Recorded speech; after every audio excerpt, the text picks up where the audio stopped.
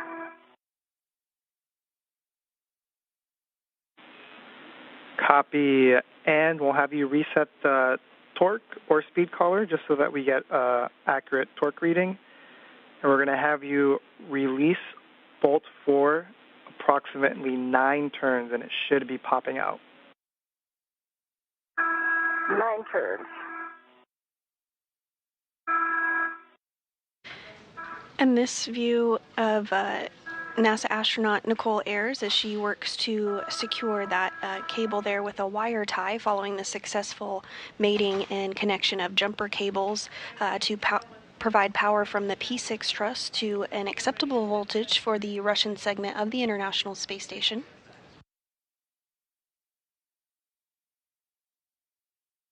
I've reset the collar. Meanwhile, NASA astronaut Anne McClain is working on removing a bolt on an MMOD cover.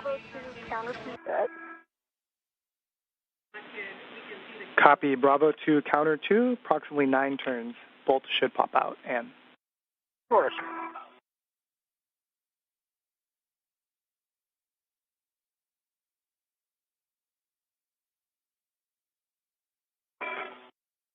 Okay, I've got the first wire time.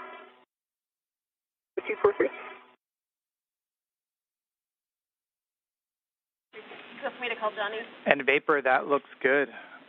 We're going to have you make sure you have your Canon connector tool, the 2 caps, and any tethers from the jumpers on your person, on your mini workstation. Okay. And Marcos, I did exactly 9 turns. It popped out at 8, and it has a 5.0 torque. Copy, the bolt popped out. 8 turns, 5.0 on torque. We'll have you translate to bolt 1.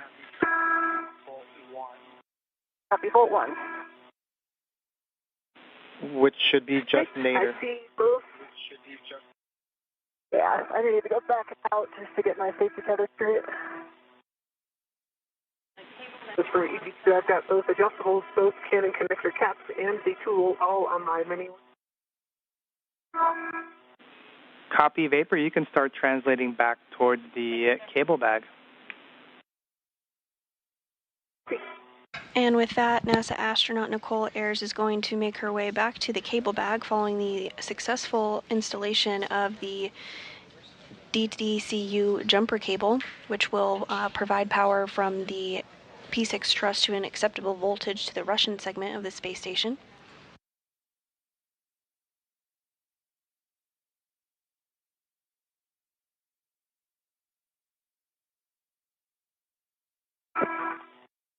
All right, I'm at the strap bag coming back in. Bolt 1. Copy, Vapor, you're going to be putting all of that equipment inside the cable bag. Sorry, that was Anne. Sorry. We've been told we sound alike. Yep. And we're both heading toward the cable bag. I've got a in my Heka of the odd kit cables, I think. You guys can see that. We do, Vapor. We also have Johnny helping us out with a camera from the GEM, getting a really good view of the IROSA cables. Awesome. Tell them hi for us. Oh, we could wave at them from here. Yeah.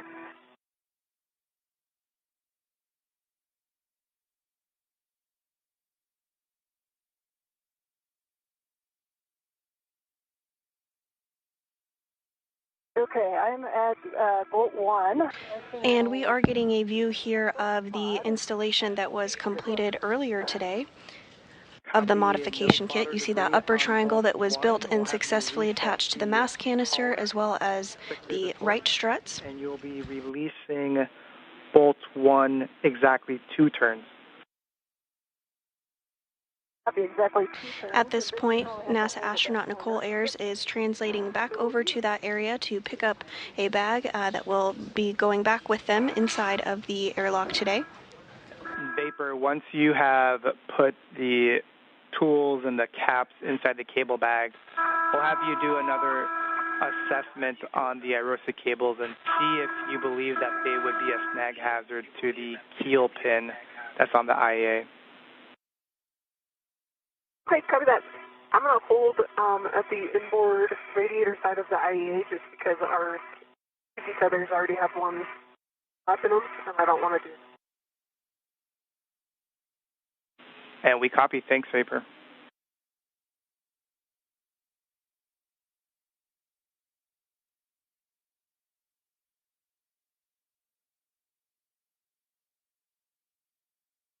All right, I have counter 2, the Bravo 2, counter 2 set. And a little bit of a tough reach. Copy Bravo 2, counter 2. You'll release bolt 1 exactly 2 turns after resetting the collar. Copy in 2 turns, you said. A-firm.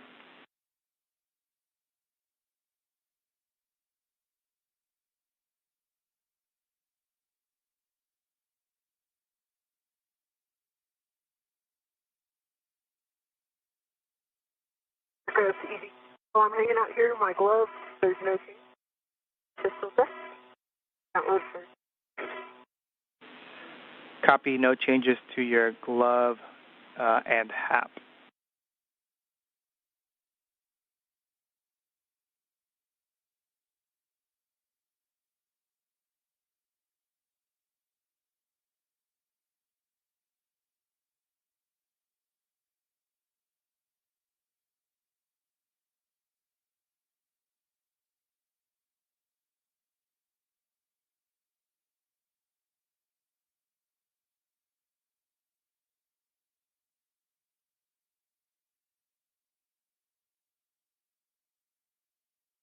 If you're just joining us this morning, we are 4 hours and 28 minutes into today's spacewalk.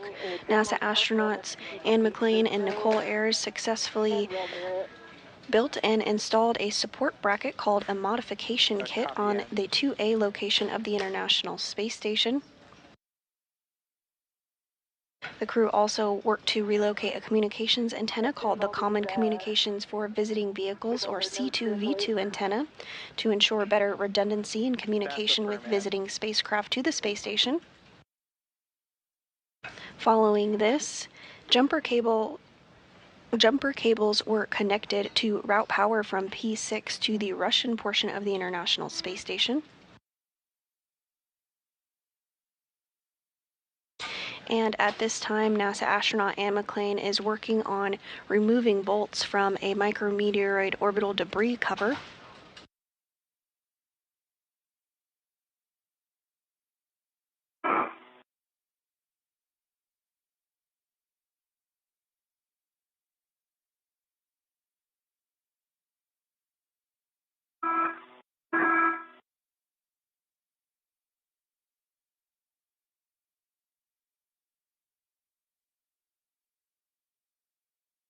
All right, I got 2 turns on it. Bravo 2, counter 2, and they see the torque. Torque was 9.5. It felt higher. Copy. 2 turns, torque of 9.5. We're going to have you translate to bolt 2. And it'll be similar. Copy. You'll inspect the microsquare for fodder debris, and then we'll have you reset the collar. Copy.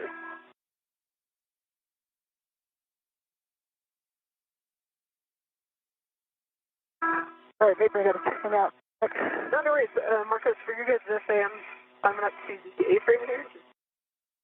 I can get a good view of the cables while I wait. Appreciate that, Vapor.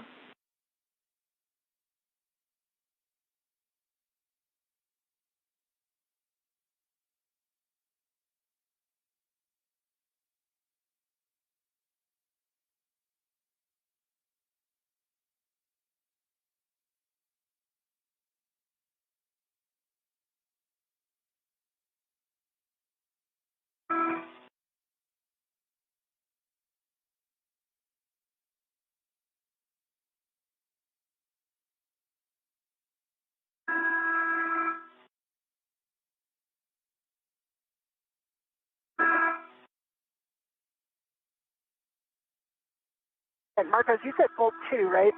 Our last bolt? A-firm, bolt 2 is the last bolt. You would just be heading outboard from bolt 1. Okay, I'm there, and it is 3 of 5, and I've reset the collar. Copy. With the same settings of Bravo 2 counter 2, you're going to release bolt 2 exactly 2 turns. Copy exactly 2. And McClain now working to remove the last bolt on this cover. Okay, I have 2 turns on bolt 2. Running torque was 4.8. 2 turns, 4.8. Copy, Ann. Great.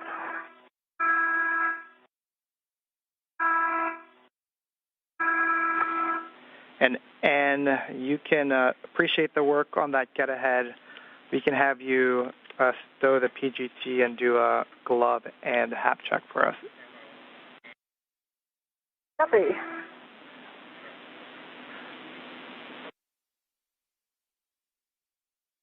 Does appear to be no change. And dry hap. Copy, and after you've stowed your PGT, we'd actually like to do the cover rigidity test again, and so we'd have you translate to bolt 3. Okay, can I do it from the zenith side instead, since it's kind of in the center? A-firm, and those are good words. You can do it from there. Okay, awesome, thanks. A little bit of a tricky translation.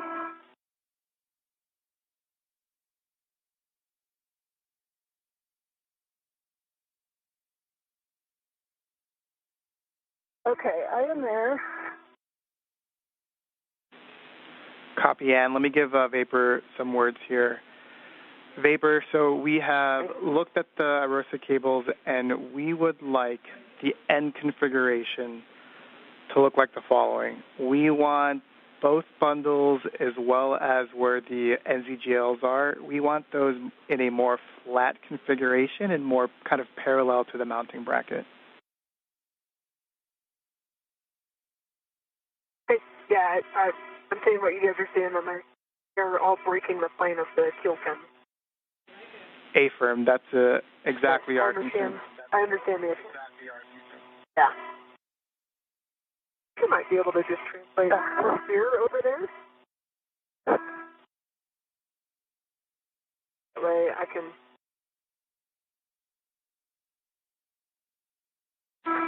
And Vapor, just as a reminder, you can translate on the lower right strut, given the instructions we said before, parallel to it, very slowly, avoid torsions, but you will not be translating on the mounting bracket.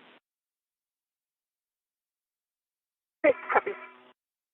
And 2 minutes for TDRS handover. And we are back with you. And with those words, NASA astronaut Nichole Ayers is going to work to reconfigure cables that were previously secured there to the mounting bracket on the lower left of your screen. They're going to make them just a little bit more flush, not sticking out quite as much. I guess in a little bit of a different spot, I get a little bit of a vibration. Yeah, if I go more inboard, I still get the vibration. If I'm right on where the double sets of rivets are in the center, I do not. And the rivets is where I got it before. Now it's a little bit inboard. Makes sense?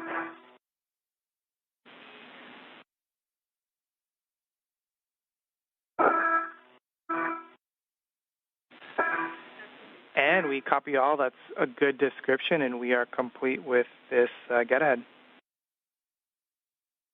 Okay. Is there anything I can do to help? Kind of a one-person job climbing up this stretch. Yeah. If I can get through here. And we're discussing.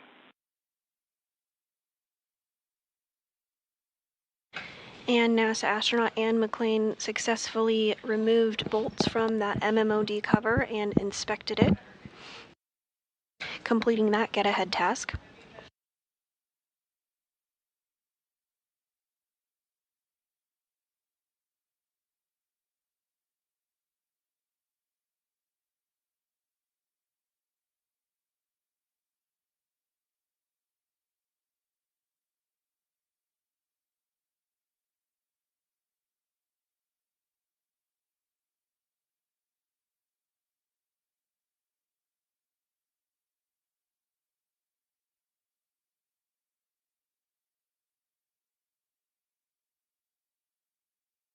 And we are in a brief handover period between our satellites, but we'll regain views here shortly.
And as Vapor completes that task, we're just discussing here what our follow-on plans are. So we'll have words for you here shortly. Copy.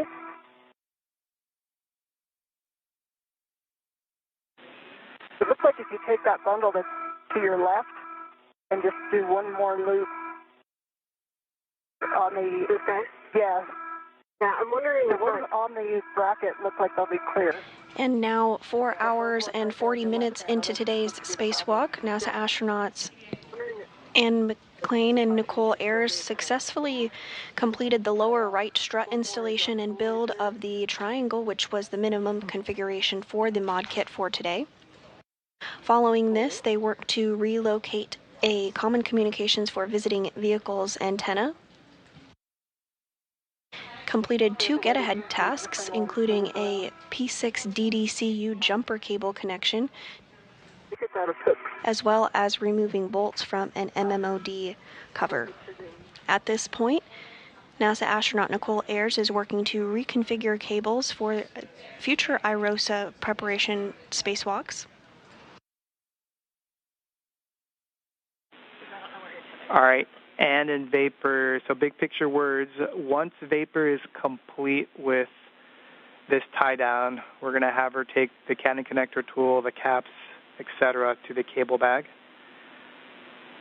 And we're going to have you we know Vapor already did this, we're just going to have you take a look at the strut bag and make sure that it's cinched up and ready to be taken back to the airlock.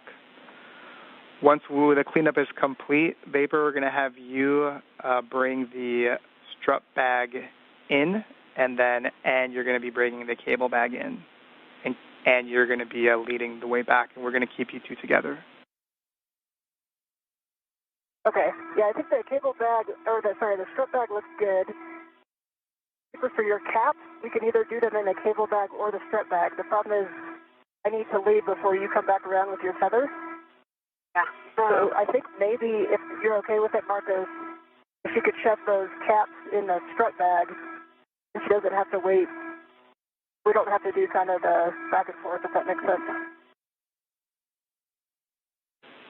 And we're good with that plan, Ann. Thanks. Okay.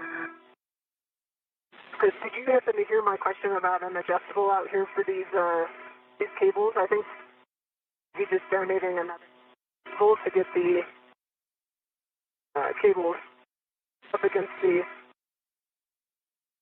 bracket might be the best. No, Vapor, I did not catch your question. Are you asking if you can use an adjustable to further tidy up the cables and leave it out?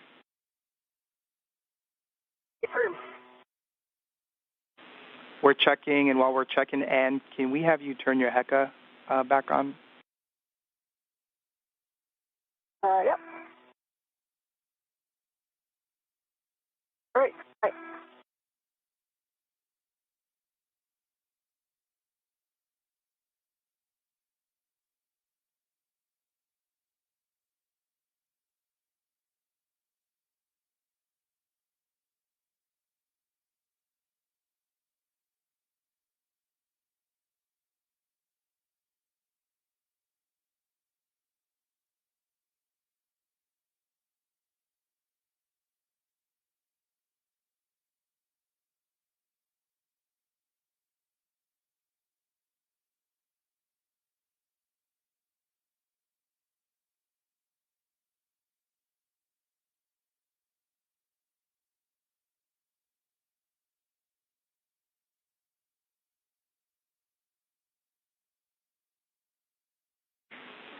Now, Vapor, question for you. We're discussing if we can bring the cables back with us in the cable bag, but in order to do that, we need to make sure that you can actually reach the mounting bracket oval cutout where they're attached.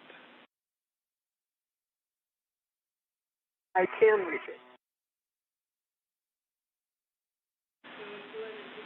All right, Vapor, then the plan is to release the iROSA cable bundles from the mounting bracket, and we're going to be putting them back in the cable bag. Okay, copy that. I will put them in work. All right. And following discussion here on the ground, the team has decided to bring that cable back inside the crew lock bag, inside the airlock today. And we copy, Ann.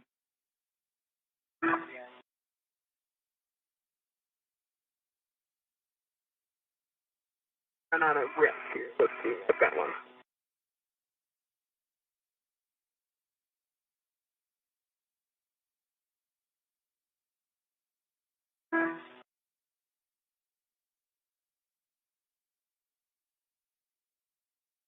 I'm ready to the adjustable that has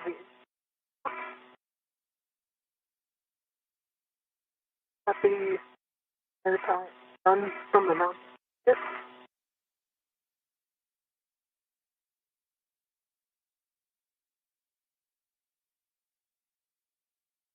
Just talking this out loud, Marcos, so you guys can back me up here. Appreciate it.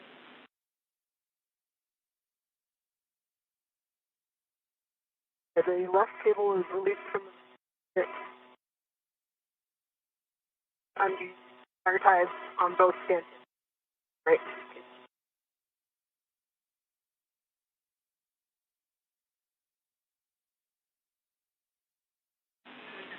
Good work, Vapor. Yeah, nicely done.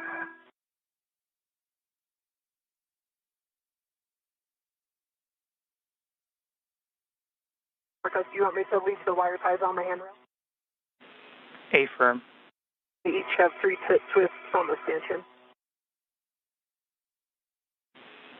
That's correct, Vapor.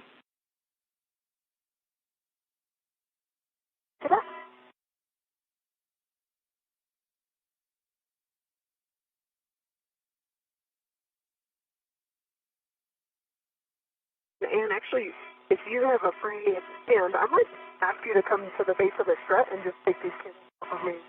Do what, sorry? And grab these cables from me so I can... Oh, yeah. Hold on, let me come back outward. But I don't want Medusa on me while I'm trying to get that base again. Yeah, for sure.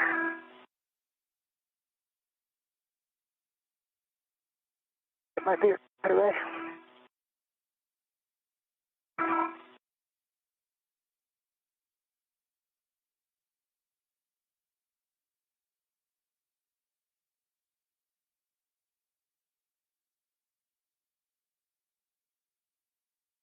On the way.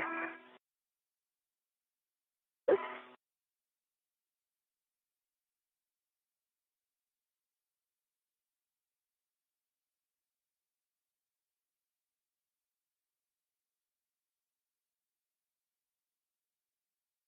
Marcos, there is a short wire tie on the system that's closest to the mounting bracket. Long wire tie. System is not bolt. And NASA astronaut Anne McClain is making her way over to Nichole Ayers to assist with that cable gathering and putting it in the bag to bring it back into the airlock today.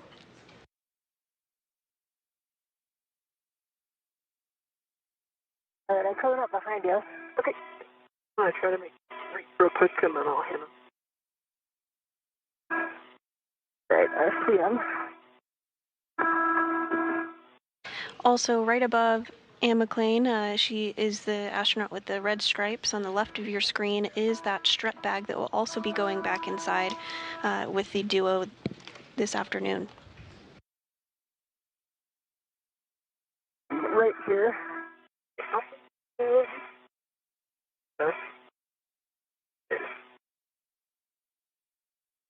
Right, I'm ready to label. Okay.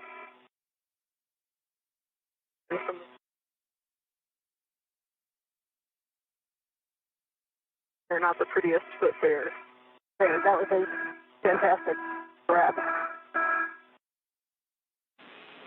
And Anne and Vapor, just for your awareness, Vapor, it seems like your safety tether is wrapped around that trunnion pin on the keel. Just for awareness. Vapor, yeah. Yep. I'm going to go back that way. Copy that. Thanks for the heads up, Marcus. Yep, and I'll need to get this bag and go before you come around that corner. Okay. It'll take me a little while to get back. So. Yeah, it'll take me a sec to get these cables in the bag.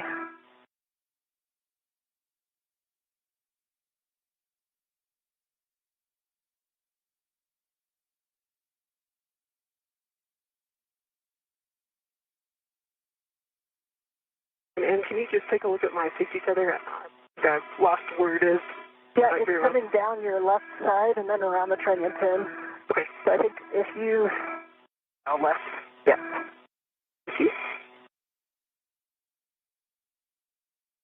And I can get better eyes on it in just a sec.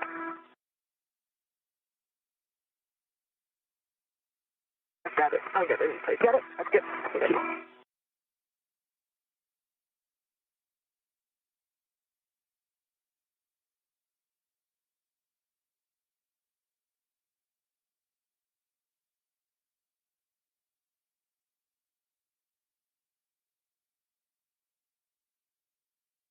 Okay, I'm back at the cable bag. I'm going to work on loading these up. We copy, Anne. Go the long way around right back to the strip head.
Okay, I've got the bag wrapped to the cables. Round the tree. Copy.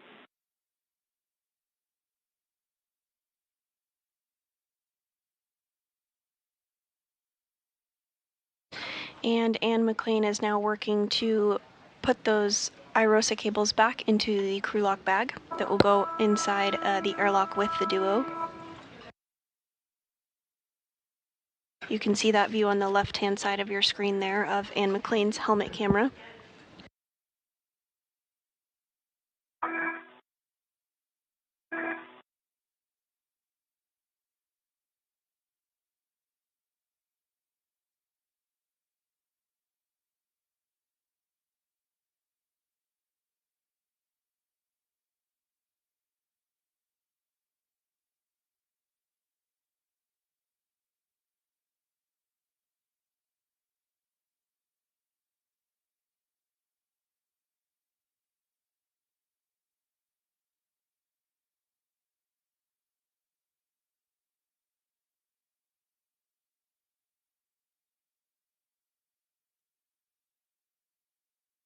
Seems like it's 3 times more full than when it came out.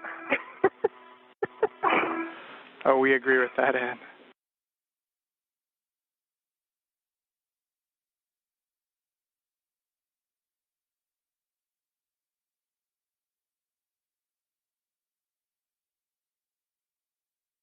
So I'm going to have you take a look at mine. All right, I got the bag closed. Good work, Ann.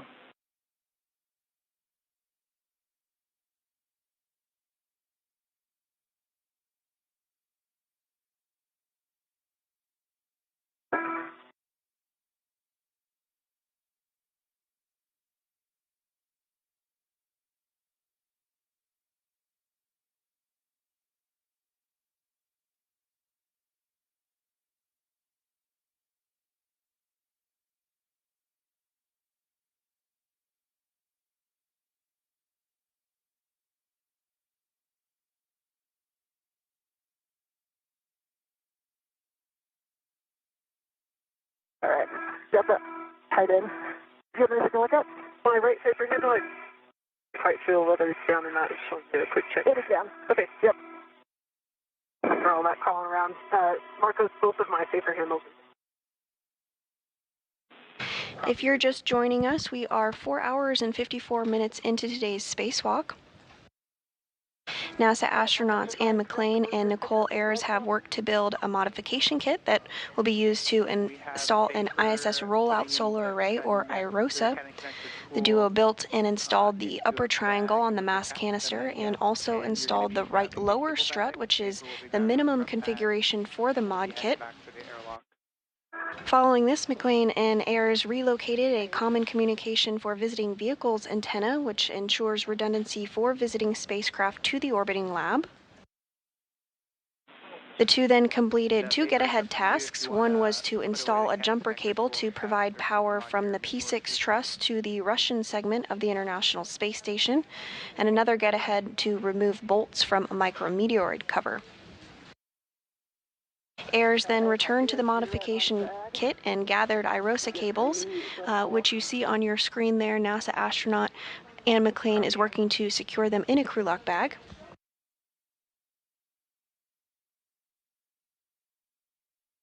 Following this, the duo will gather the strut bag and also bring that back with them to the airlock. I'll get the bag cinched down as much as I can.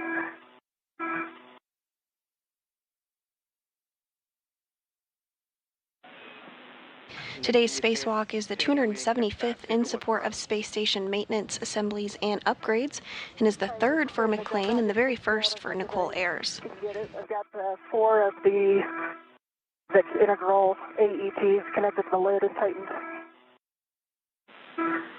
Copy that, Ann. We're good with that.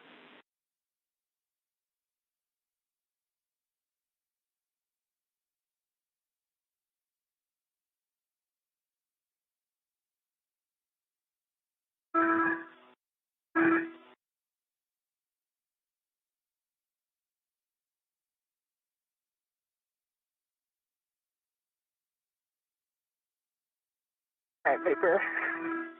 I'm going to start moving here. Okay. I paralleled my tether around the corner of the IEA here, so out of your way. Okay. Really slow enough that you can go over it. All right, let me make sure my tethers are heading back in the right direction.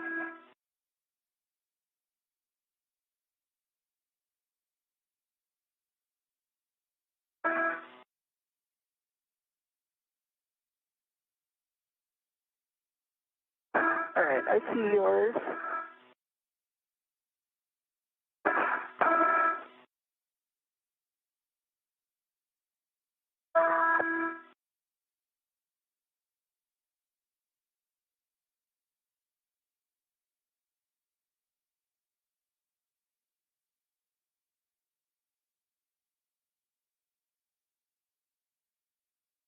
Down.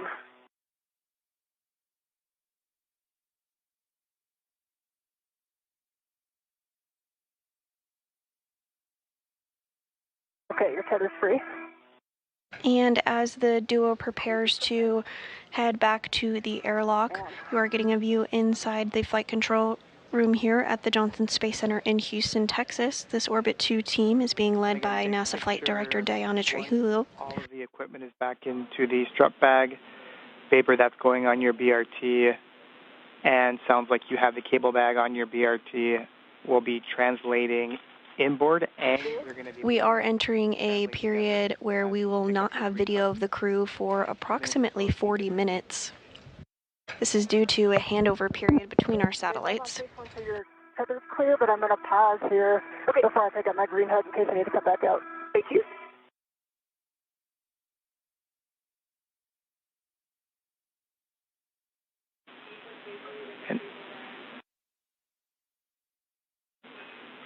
Copy.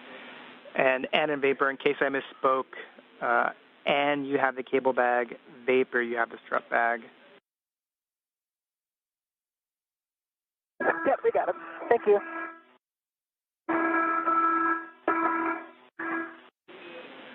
And also for your awareness, we are going to have a 45-minute KU band handover, so we will lose all video streams in 1 minute.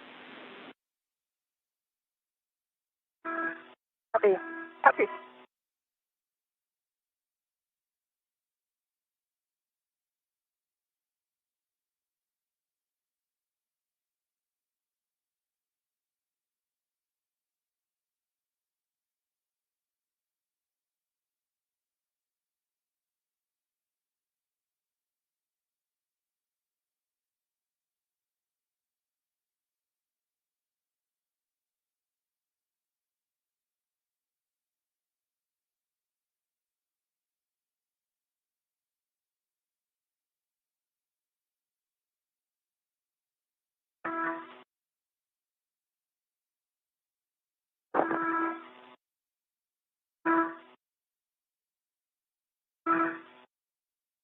Marcos, for you, I think the two adjustables, one cannon connector and one cap for bag, and I'll take one cap back with me on my MWS.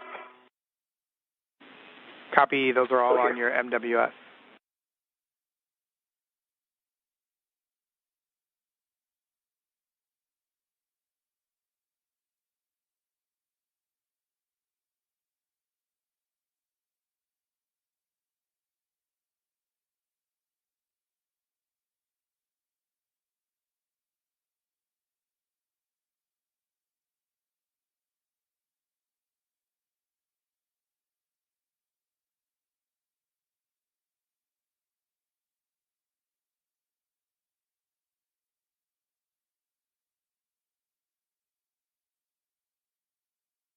And at this point, NASA astronaut Ann McClain is working to retrieve the cable, the crew lock bag, and stow it on her body restraint tethers, and then will make her way back to the airlock.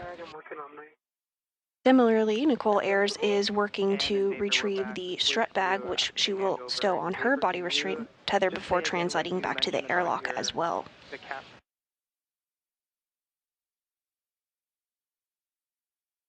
I've got one cap on my MWS, and then the two adjustables and pool, and the second capper in the back.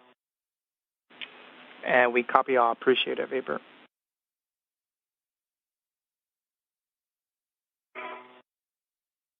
Receiver is on the bag, and I'm 13 out. I'll be moving in. Copy that.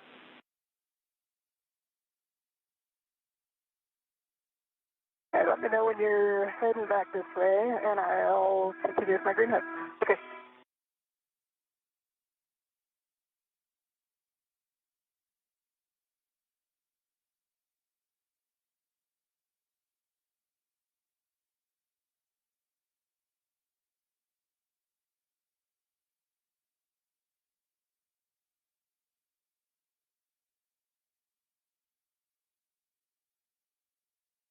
You lost some weight.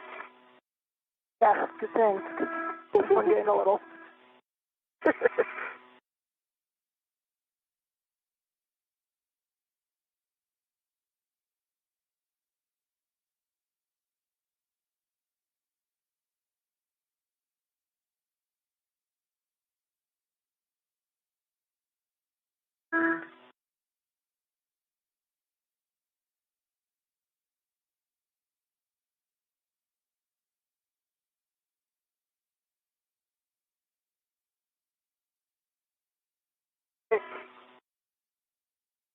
Working my way back inward. Okay. Once McClain and Ayers are back inside of the airlock, NASA astronaut Johnny Kim and JAXA astronaut Takoya Onushi will continue help, just as was done this morning, to get the airlock repressurized and get the crew out of their spacesuits.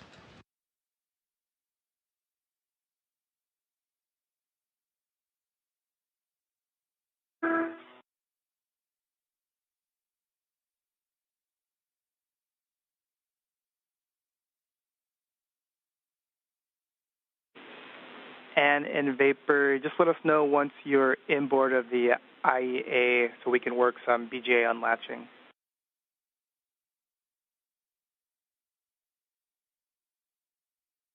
Copy. Okay.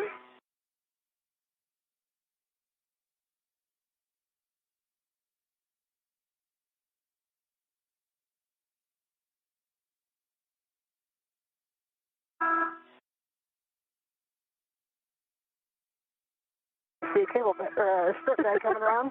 Assume you're with it. Damn. I'm picking up my green hook. And we copy and picking up your green hook.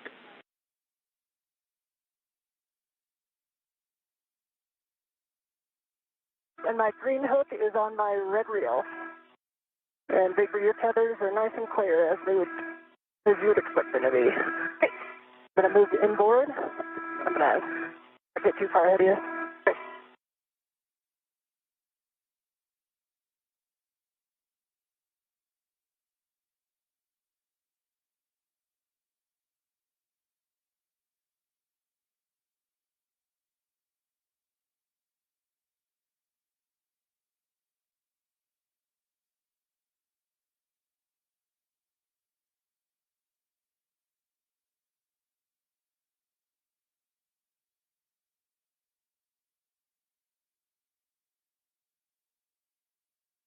You have a small fair lead on the handrail down there.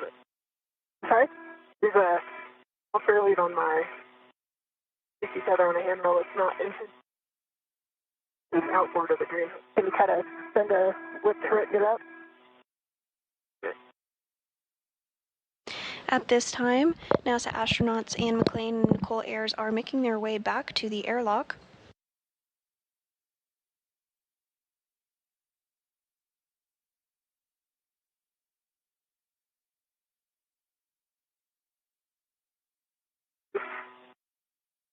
We just surpassed the 5-hour, 6-minute mark of today's spacewalk, which officially began at 8:05 a.m. Eastern.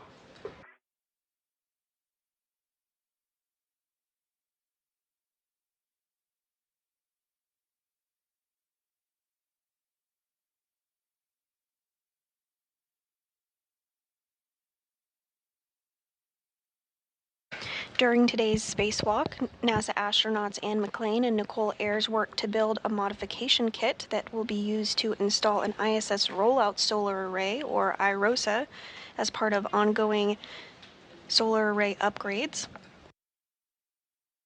The duo built and installed the upper triangle on the mass canister and also installed the right lower strut, which is the minimum configuration for the modification kit. Following this, McClain and Ayers relocated a common communication for visiting vehicles antenna, which ensures redundancy for visiting spacecraft.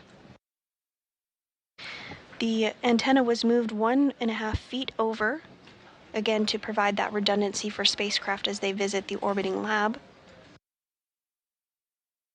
Then 2 get-ahead tasks were completed. One was to install a jumper cable to provide power from the P6 truss to the Russian segment of the space station, and another to remove bolts from a micrometeoroid cover. Following this, Ayers returned to the modification kit location, gathered the IROSA cables, and brought them back in a crew lock bag. And the duo is now translating and making their way back to the airlock as we speak.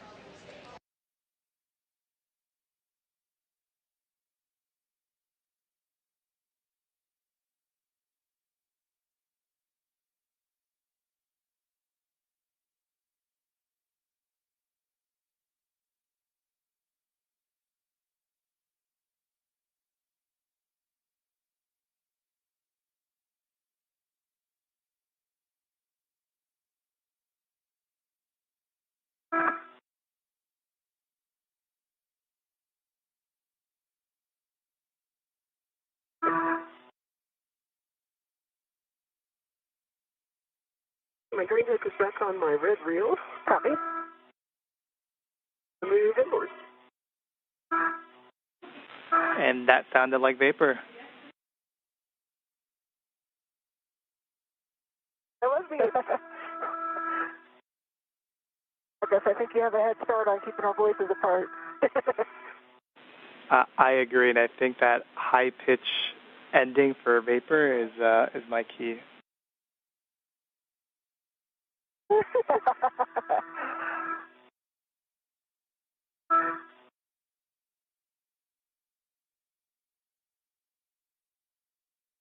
Right, I'm over the lab.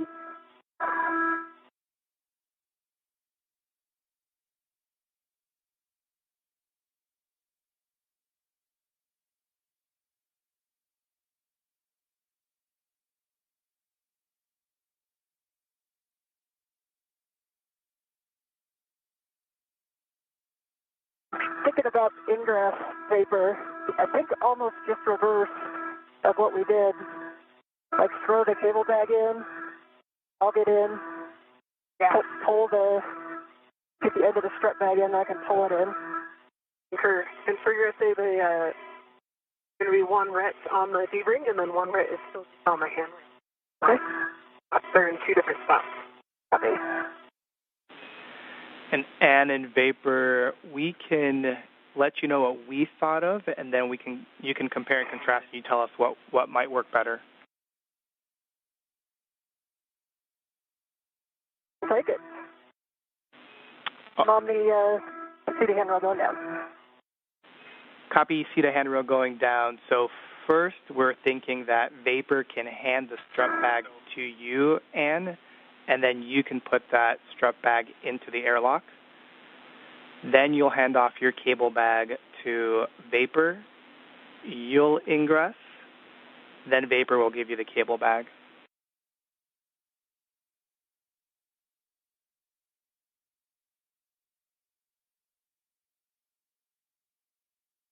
I'm taking through that. Copy. So the cable bag, or the strut bag goes first before either of us? Affirm, that's what we're thinking. So definitely the strut bag first, and then we're thinking put in the bag in before either of you ingress.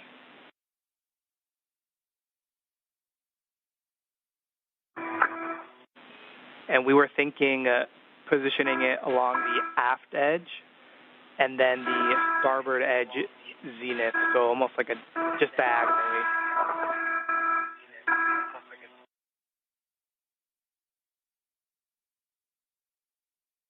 Okay. And number 1. Yeah, it's right behind your PG area. Clear? There we go. Yep.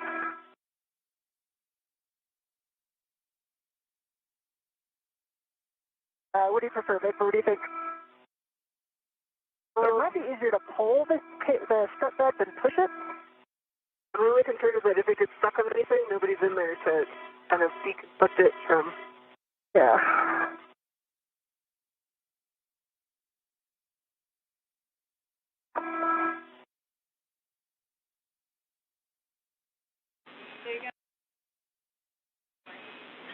And Ann and Vapor, to be clear, we are okay with Ann, you going in first and pulling the bag in. So if you think that is the best way forward, you have a go. Okay. The thermal cover is open.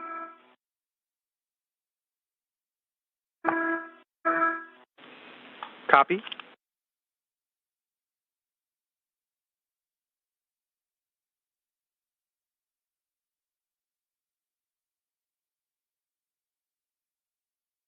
Vapor, I think I could get this one in before you come down. One less thing to worry about. Yep.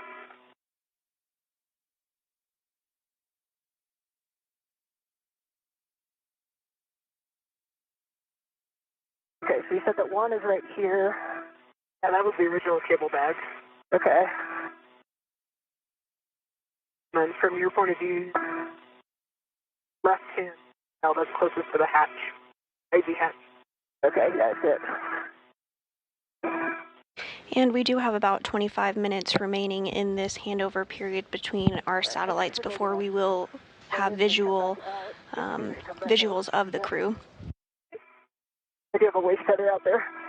However, they are continuing to make their way back to the airlock.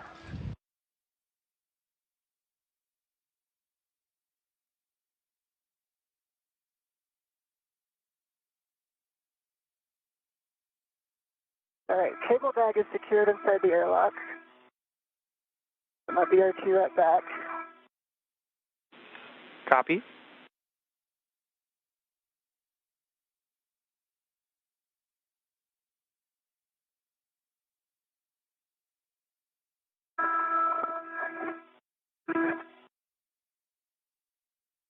And grabbing this large hook for the strap bag.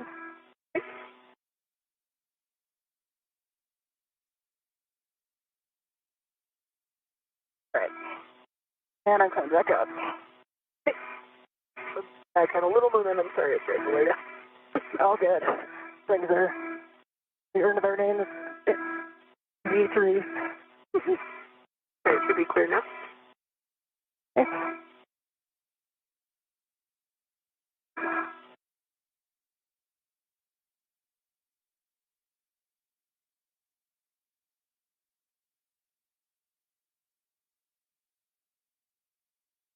All right, there it comes.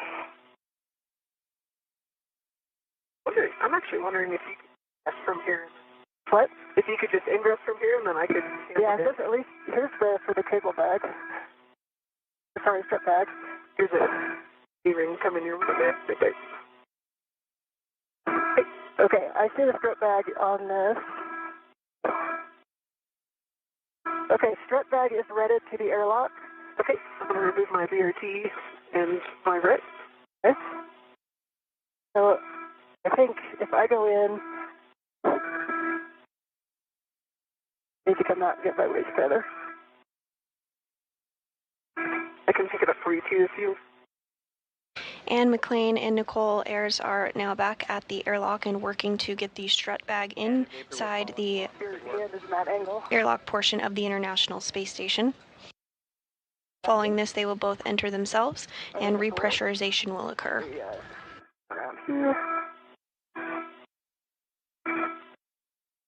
The lightning storm below us. It's so awesome. I just caught that flash. Whew.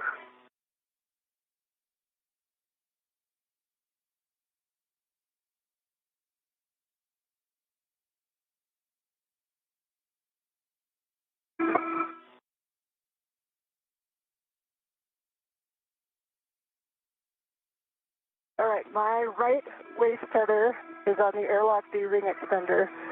Big plug slider lock, black on black. And we copy Ann.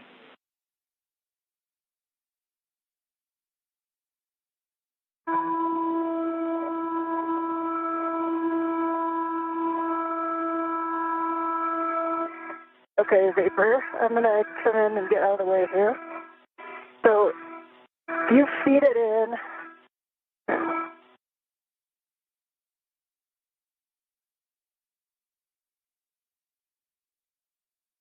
Got it. Oh, yeah, that was easy. Oh, yeah. That was way easier without an upper triangle in it. Yeah. All right, if we can get that back part in. All right, and that'll go high. I'll pull it as close as I can to the IV hatch. All right, and you are there to ingress. I'm going to go high and give you low. Okay. You have a good float path. Yes, I have my right waist tether on the airlock D-ring extender. I check black on black. Okay.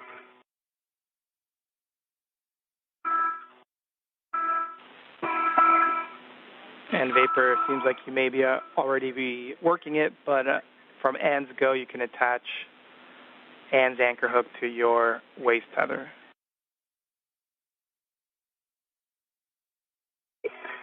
Picking up in from the aft ring.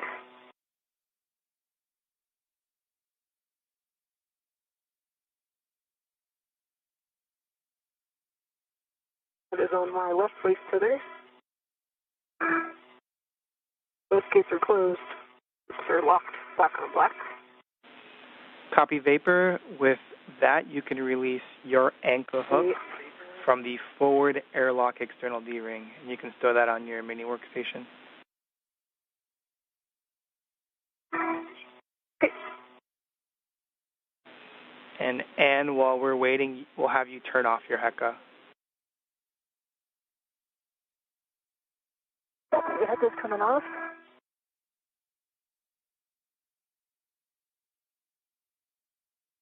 Okay, I'm for ingress, it's forward.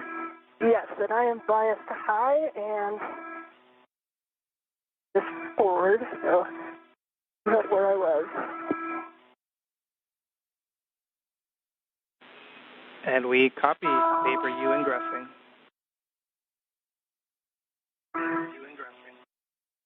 Sure.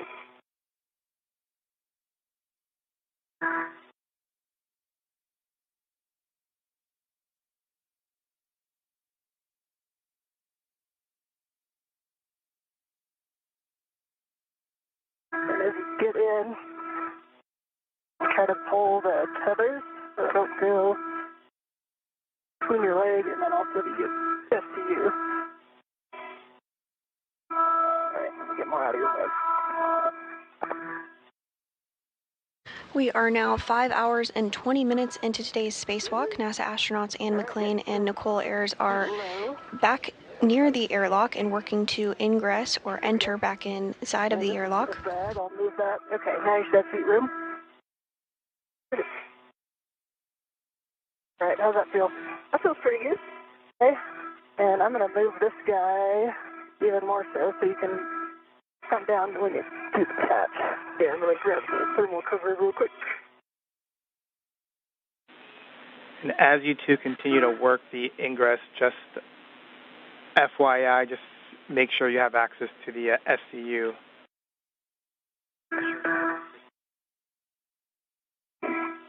Copy.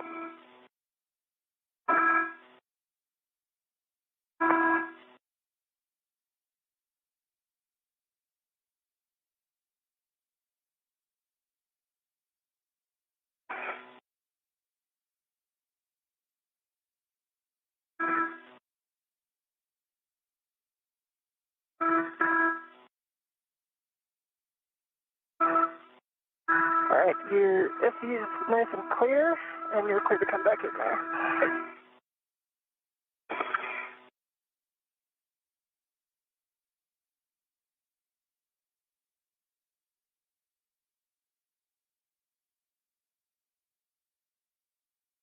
Nice job. thermal cover was, working the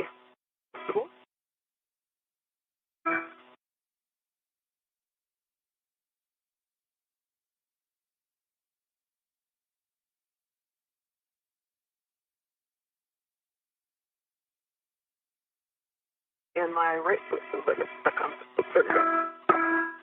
Yeah, this bag it's actually, I can move it pretty easily, so if you feel something when it's in the hatch, let me know. Okay, should be pretty out of your way now.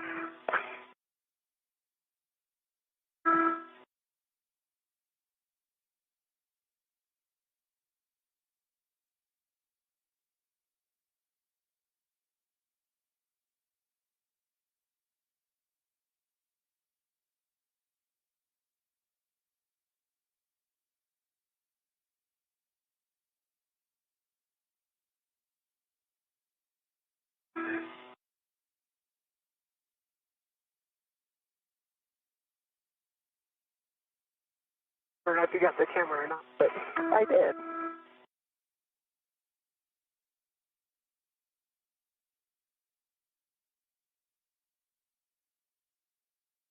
Again, the crew of today's spacewalk, NASA astronaut Ann McClain and NASA astronaut Nichole Ayers, are working to ingress or re-enter the airlock ahead of repressurization following today's spacewalk. McClain and Ayers work to build a modification kit that will be used to install an ISS rollout solar array, or IROSA, during a future spacewalk. The duo built and installed the upper triangle on the mass canister and also installed the right lower strut, which is considered the minimum configuration for the mod kit. Following this, McClain and Ayers relocated a common communication for visiting vehicles antenna, ensuring redundancy for visiting spacecraft to the orbiting lab. Then two tasks were completed by the duo, one to install a jumper cable to provide power from the P6 truss to the Russian segment of the space station, and another to remove bolts from a micrometeoroid cover. Ayers then returned to the modification kit location in the 2A segment of the International Space Station, gathered the IROSA cables, and brought them back to the airlock in a crew bag, as well as brought in the strut bag with the remaining struts. You'll remove your DCM cover and you'll connect the SCU and check that it's locked.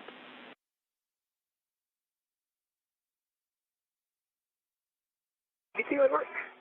EV1 will work.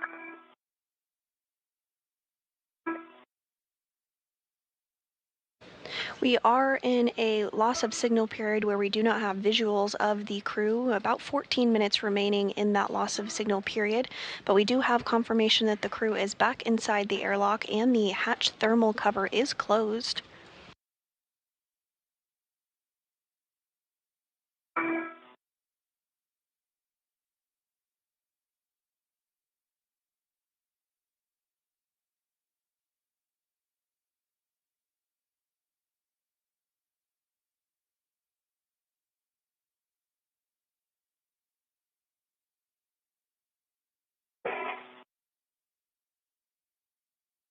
Inside the International Space Station, NASA astronaut Johnny Kim and JAXA, or Japan Aerospace Exploration Agency astronaut Takuya Onishi, will be stepping through procedures to help repressurize the airlock and get the crew out of their spacesuits this afternoon.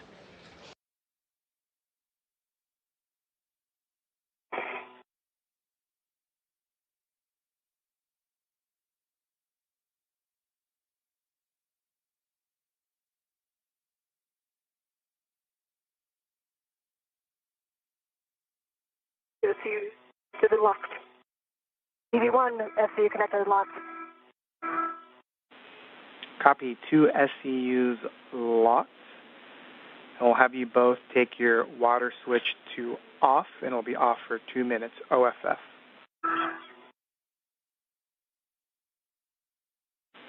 You'll expect an H2 water off, OFF. Copy, expect EV1 a message. water off.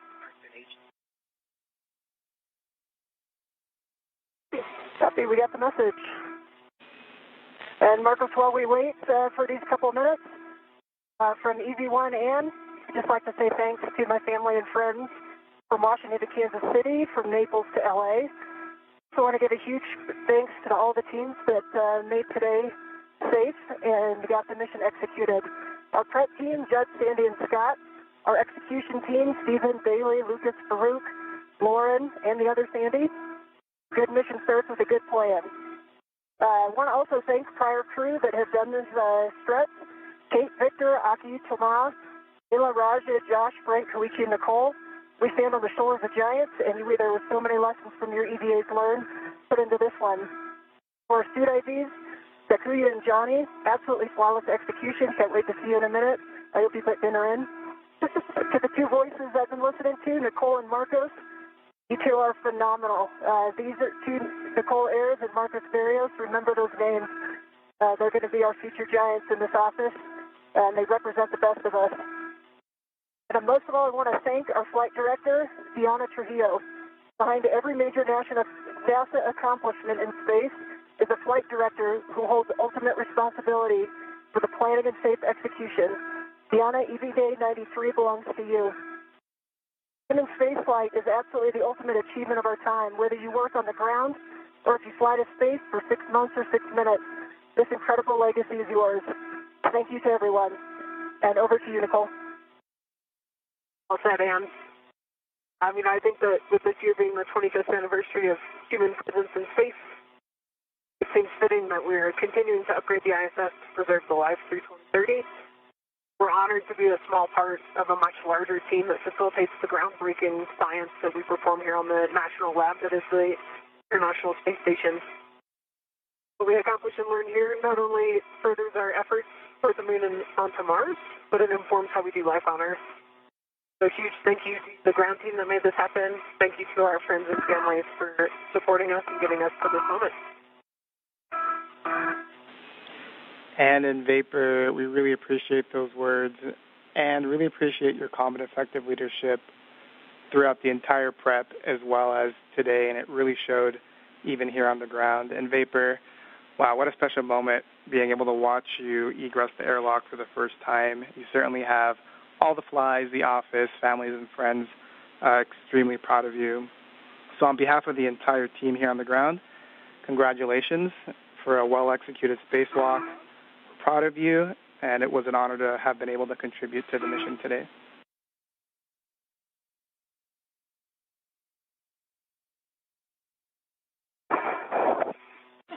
And with that, the 2 minutes are up, so we're going to check that the EV hatch is closed and launched.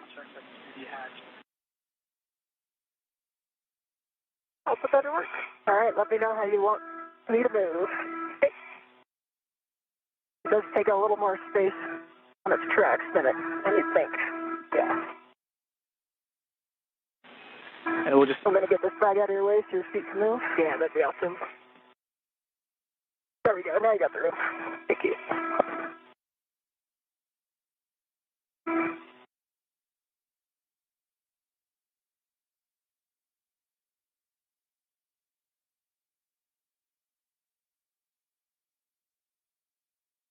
And some very special words from NASA astronauts Anne McClain and Nichole Ayers as we wrap up today's spacewalk now at the 5-hour and 30-minute mark.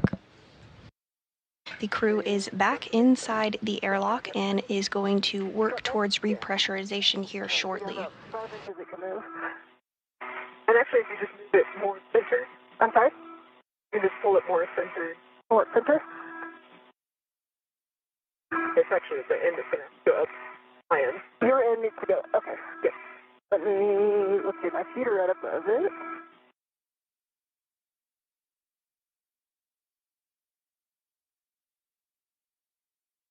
Is that helping at all?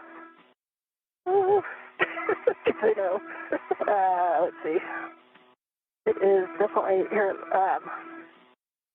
Do this. Let's put it up right in between us. Yeah, I agree. Try to get out of its way here. All right, I've moved. Can you try pushing it over your shoulder?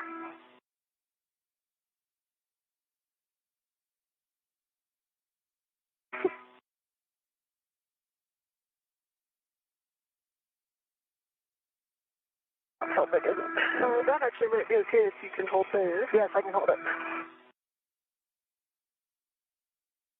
You have about 2 feet. You can come down from your feet if you need to. Okay. Yeah. Try to get this guy out of your way. There we go. Now you got all the room. Perfect.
On the bag again.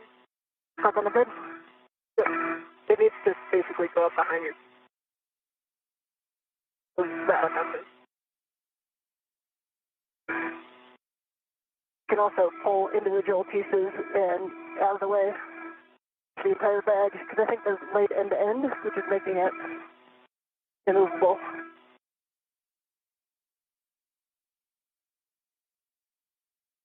Be able to your right at all?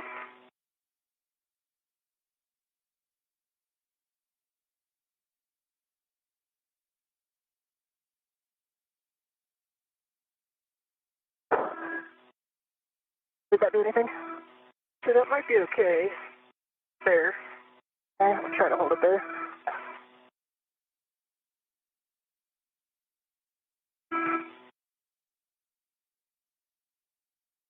NASA astronauts Ann McClain and Nichole Ayers are back inside the airlock, working to get in a good configuration with the strut bag that is also inside the airlock with them before they can begin the repressurization process.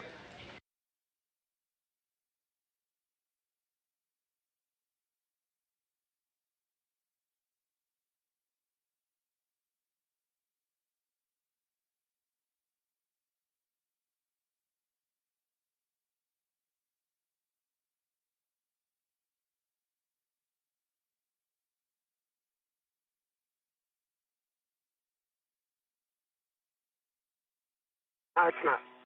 Oh, okay. The bag's got to do something?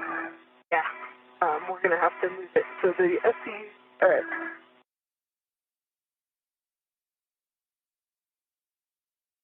I think there's a way for you to get the bag up to your right side. The high end up with you. That should work. All right, let me see if I can swap places with it.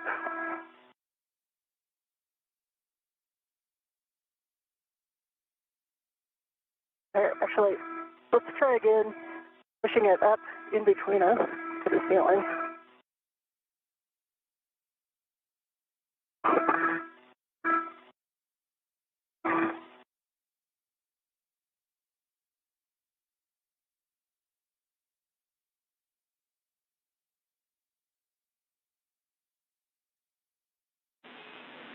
And in Vapor, if you have the bandwidth, if you could kind of give us a high-level summary description of what's preventing you from closing the hatch.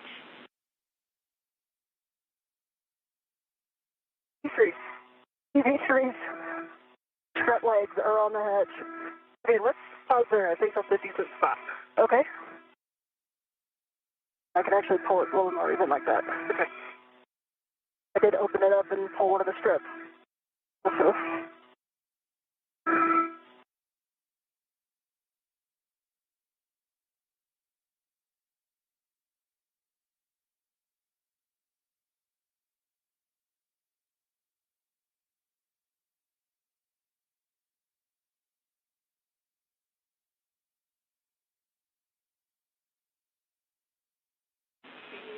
Two minutes until a teacher's handover.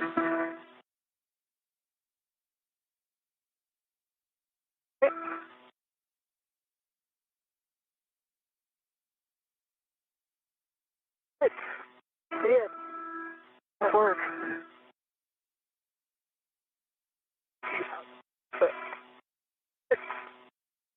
They're coming in broken.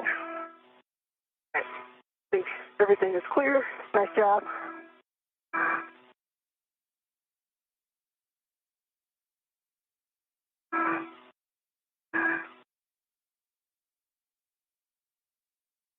All the tether's clear. Hatches are clear. Okay. We're closing. Copy.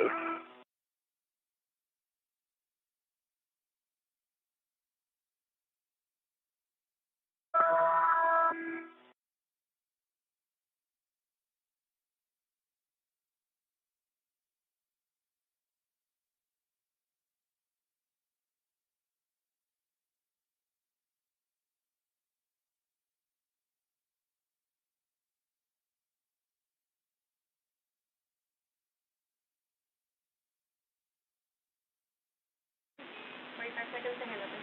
40 seconds till Tedra's handover.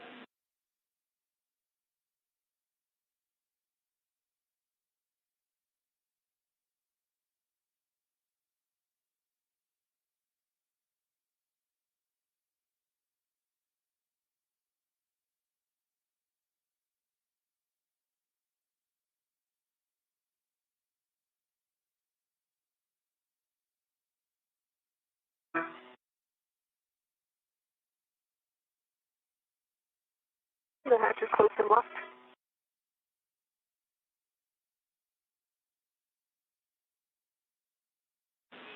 Copy, hatch closed and locked. Handover. Really good job. We got a handover and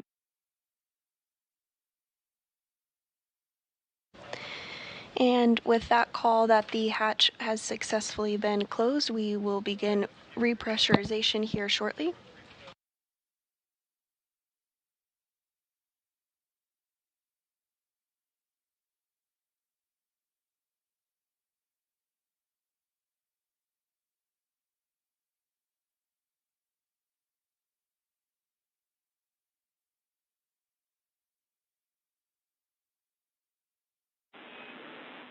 in vapor comp check. I think we're back with you.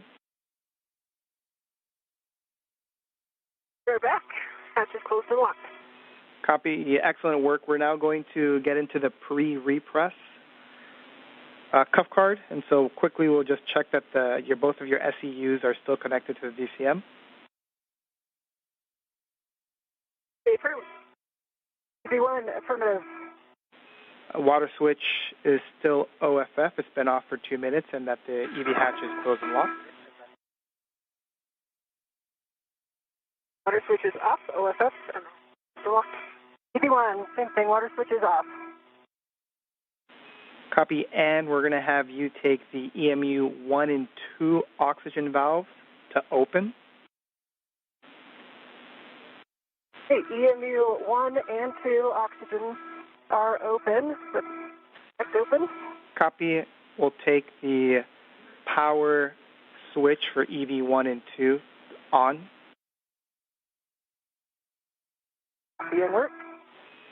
And then you'll be checking that the EV 1 and 2 EMU LEDs are on and that volts are 18 to 19. Right, EMU 1 is on, LED 18.6. EMU 2 is on, 18.6, good LED. And we'll have both of you take your power switch to SEU and expect a warning tone.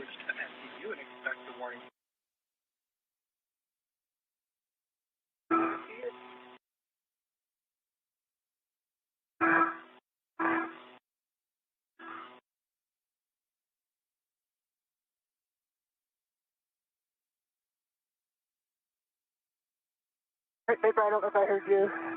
EV2 has power and SEU. Okay, EV1 has power SEU. Copy both powers SEU. And in Vapor, was a pleasure. I'm going to hand you over to TOC. Marcos. Yeah, thank you, Marcos. Great job today. Okay, Marcos, we copy that. You guys did a great job today, so have a good rest. And Vapor and welcome back. We are so happy to have you back, and your dinner is ready, so don't worry about it. So for both crew members on DCM, set O2 actuator to press and verify O2 position press displayed.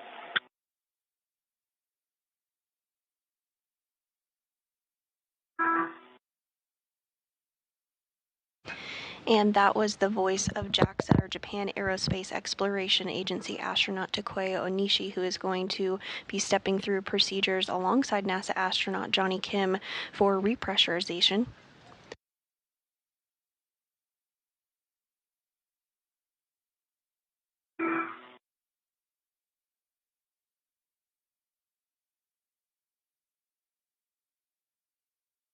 O2 is in press.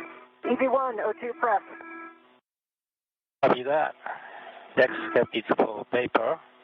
On the crew lock, check EV hatch MPEV is closed. Hatch MPEV is closed. Okay. And this view from inside the International Space Station on your right is JAXA astronaut Takuya Onishi, and then on the left is NASA astronaut Johnny Kim. Again, they'll be stepping through the procedures with NASA astronauts and McClain and Nichole Ayers following their spacewalk today.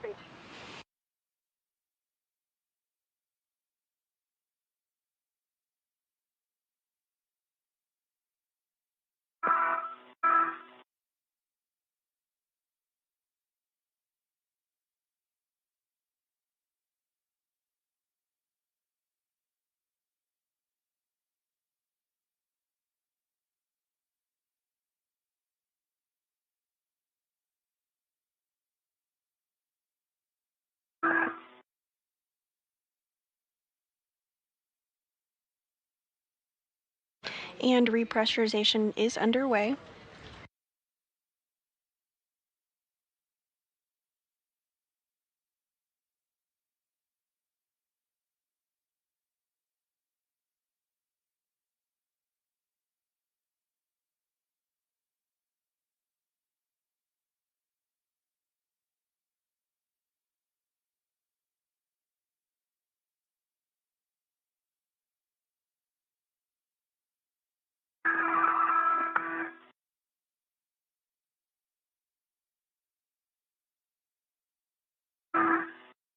Hatch for EV2. That's a good rate so far. Thank you. Copy that. It's kind of in the middle of off And with repressurization underway at 1:49 p.m. Central Time this afternoon, that marks our spacewalk a 5-hour and 44-minute spacewalk today.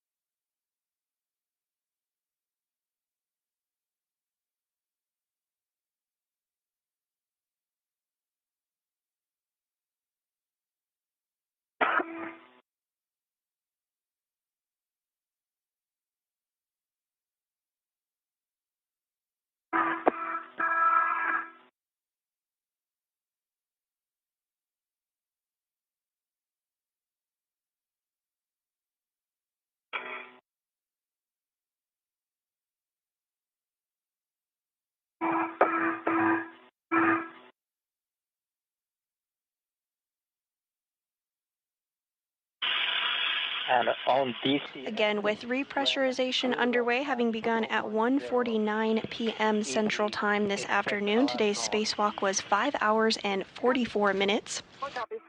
Pressure inside the airlock at 2.3 pounds per square inch and rising. 5.0, we will close the IV hatch equalization valve for a leak check, so please let us know when it gets to 5.0. Copy, Wilco, 0.3 and climbing.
There's the 4.0 and alert tone. Thanks.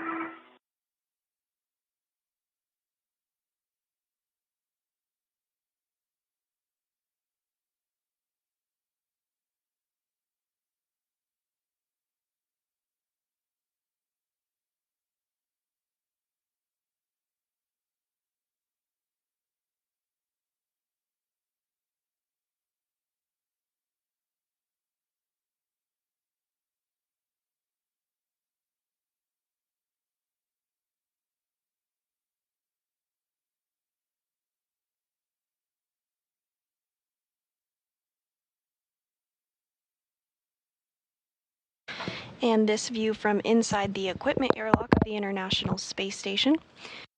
JAXA astronaut Takuya Onishi on the left and NASA astronaut Johnny Kim on the right. Pressure inside the crew lock, where NASA astronauts Anne McClain and Nichole Ayers are currently located, continues to rise, now at 5 pounds per square inch. Now, IV hatch equalization valve is now closed off. So we wait here for 2 minutes for crew lock pressure to stabilize. Then we'll do a 1 minute leak check. Feel?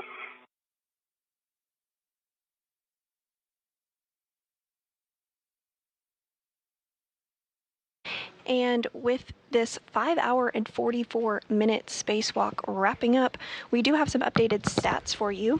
Today was the 275th spacewalk in support of space station maintenance, assembly, and upgrades, the third spacewalk out of station this year, and the first for Expedition 73. This was the third spacewalk for McClain's career. She now has a total spacewalking time of 18 hours and 52 minutes. Of course, for Nichole, her first spacewalk, 5 hours and 44 minutes. In total, 72 days, 12 hours and 23 minutes of spacewalking time has been recorded over the past 25 years of the International Space Station.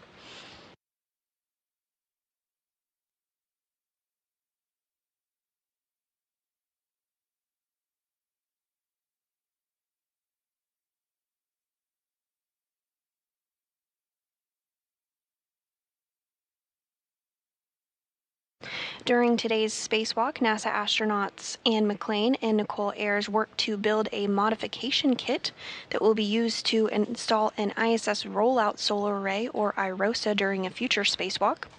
The duo built and installed the upper triangle on the mass canister and also installed the right lower strut, which is the minimum configuration for the modification kit. Following this, McClain and Ayers relocated a common communication for visiting vehicles antenna to ensure redundancy for visiting spacecraft. The two then got 2 get-ahead tasks complete. One was to install a jumper cable to provide power from the P6 truss to the Russian segment of the space station, and another was to remove bolts from a micrometeoroid cover. The duo then returned to the airlock and are in the process of repressurization now. We're holding at 5 pounds per square inch to perform a leak check. Once everything checks out as expected, repressurization will continue. Again, we are looking for a repressurization of 14.5 pounds per square inch to be the equivalent of the pressure inside the International Space Station.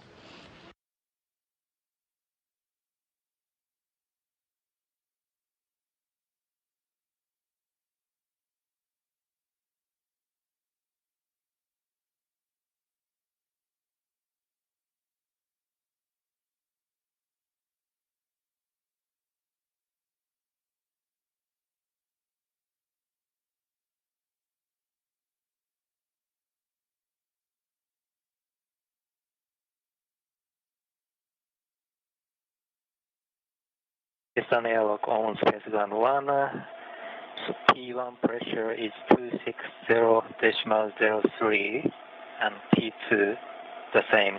So we have a good leak check.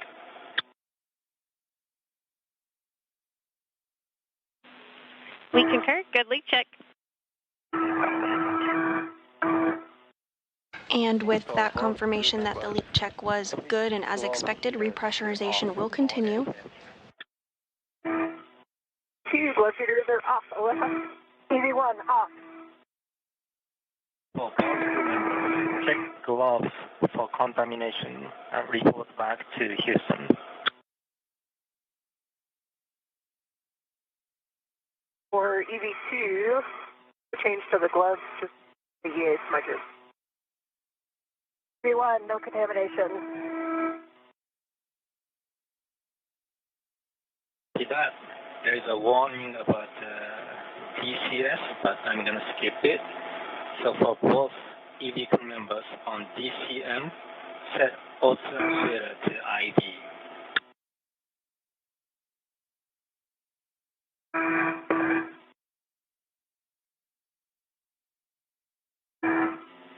EV2, IV. EV1, IV. Next step is for IV crew. IV adds equalization valve to normal. We will gradually open the valve.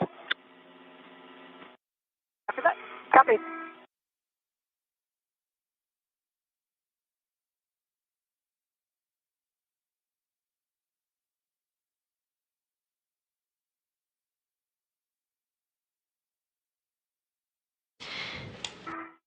And repressurization has resumed.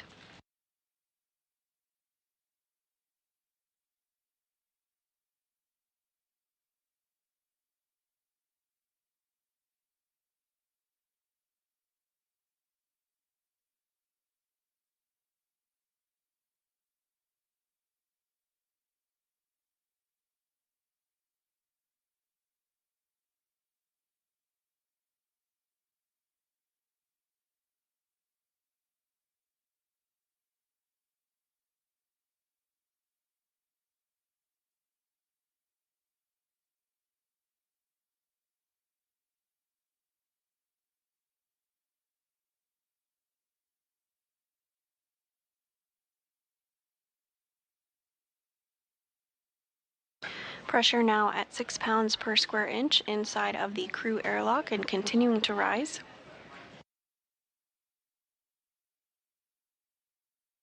Expecting equalization between the crew lock and the airlock in about 9 minutes from now.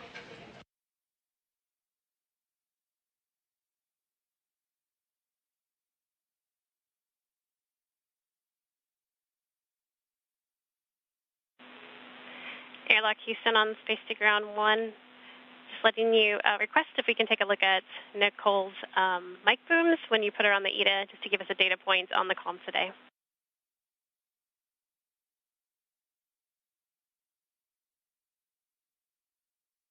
Sorry, can you repeat that?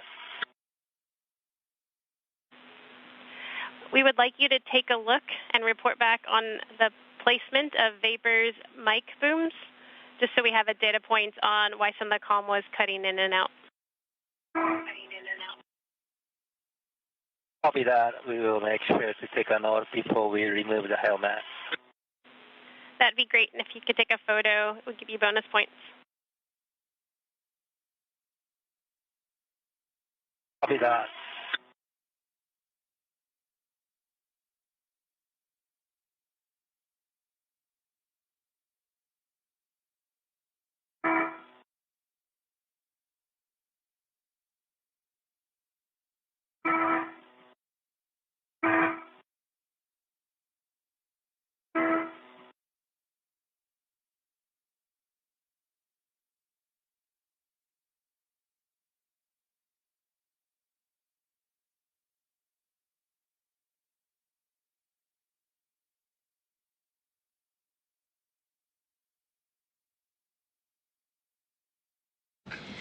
And if you're just joining us, we are wrapping up a spacewalk that lasted 5 hours and 44 minutes today, where NASA astronauts Anne McClain and Nichole Ayers worked on space station maintenance and upgrades. During today's spacewalk, McClain and Ayers worked to build a modification kit that will be used to install an ISS rollout solar array during a future spacewalk. They also worked to relocate a common communication for visiting vehicles antenna to ensure redundancy for visiting spacecraft. Additionally, the duo completed 2 get-ahead tasks, one to install a jumper cable to provide power from the P6 truss to the Russian segment of the space station, and another to remove bolts from a micrometeoroid cover. The duo is back in the airlock and repressurization is continuing as expected, now at 8.5 pounds per square inch of pressure.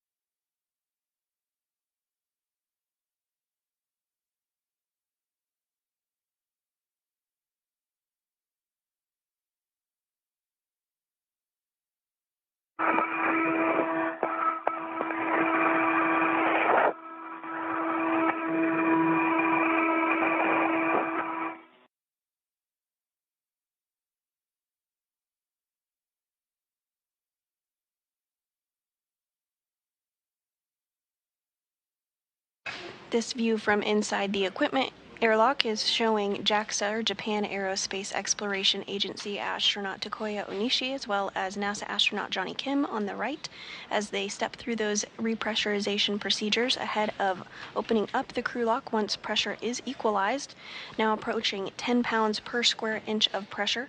Again, we're looking for a pressure of about 14.5 pounds per square inch.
And you are getting a great view here on your screen of the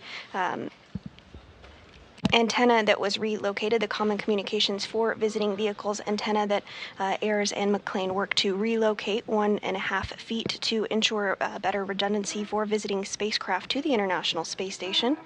The International Space Station is currently flying 260 statute miles over the North Pacific Ocean, approaching the coast of Hawaii. Back inside the airlock, pressure is at 11.5 pounds per square inch, continuing to rise as expected.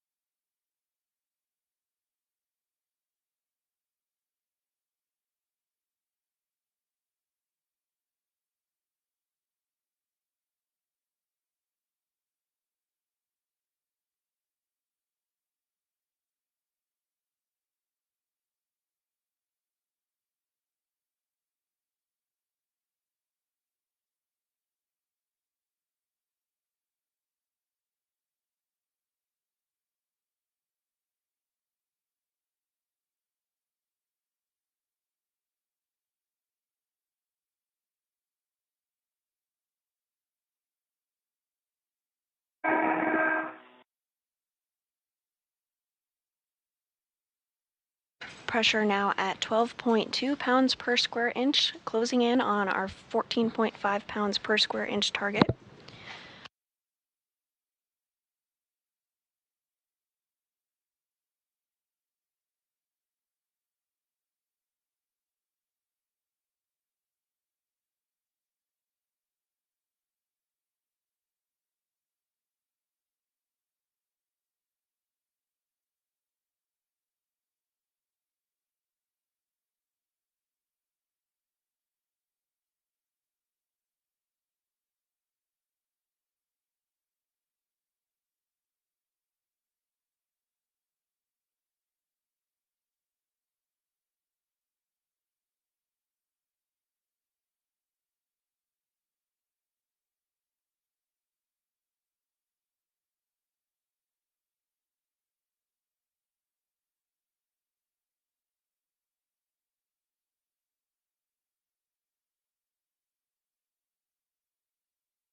We're now at 13 pounds of pressure inside the crew lock portion of the International Space Station.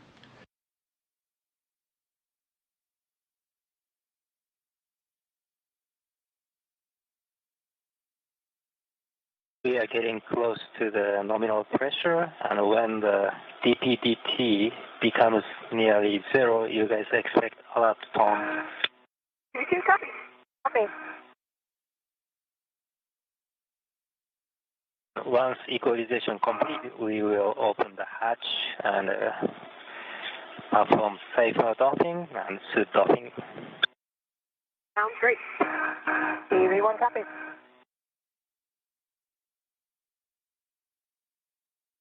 And as you heard there, once pressure is equal between the crew lock and the equipment lock, NASA astronaut Johnny Kim and JAXA astronaut Takuya Onishi will work to open up the hatches between the crew lock and the equipment airlock, at which point they will assist NASA astronauts and McClain and Nichole Ayers back into the equipment lock portion of the International Space Station.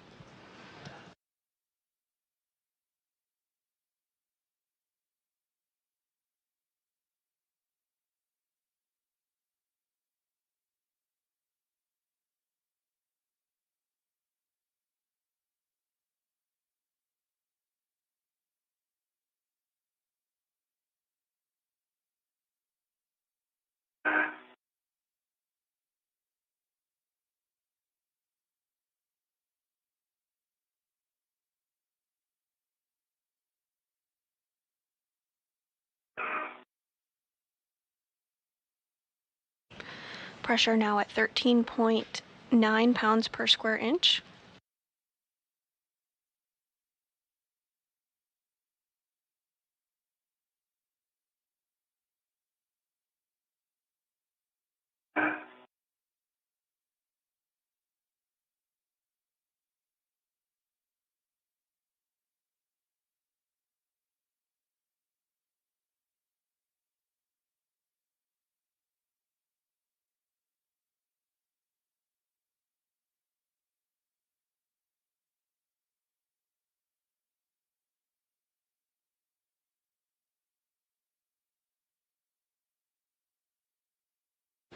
Getting very close to equalization now at 14.1 pounds per square inch.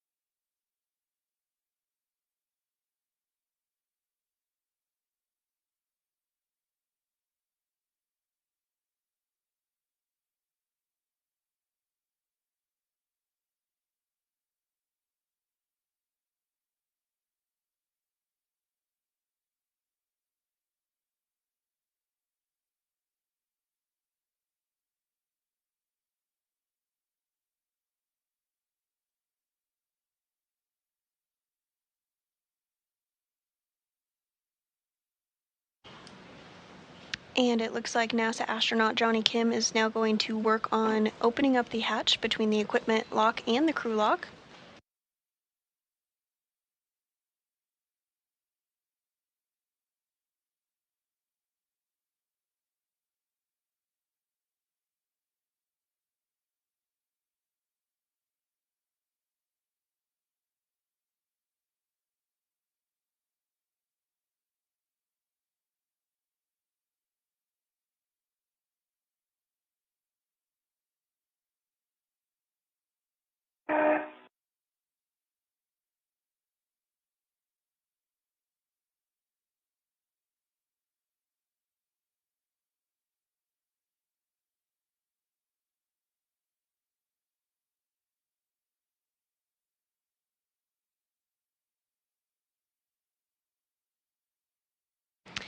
And the equipment airlock and crew lock hatch is now open.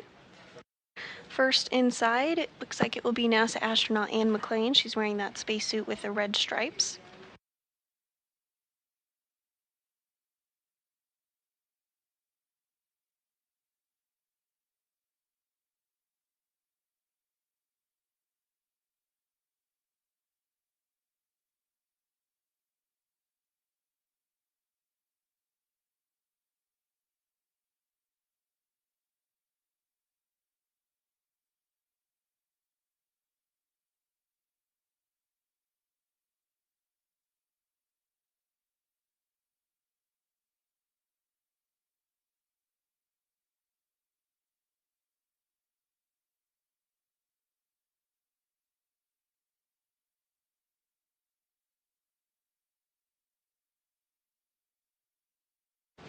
And Onishi and Kim continuing to work together to get NASA astronaut Anne McClain back inside the equipment lock.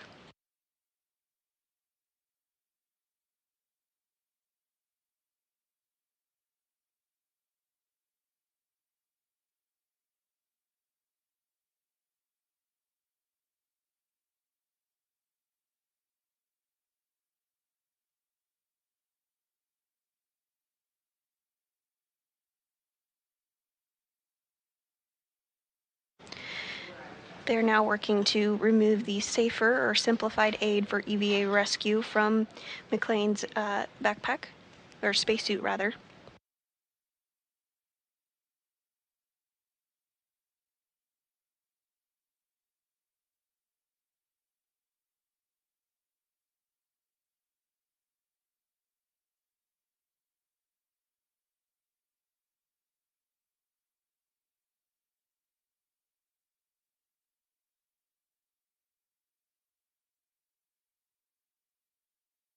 And McClain's safer has been removed.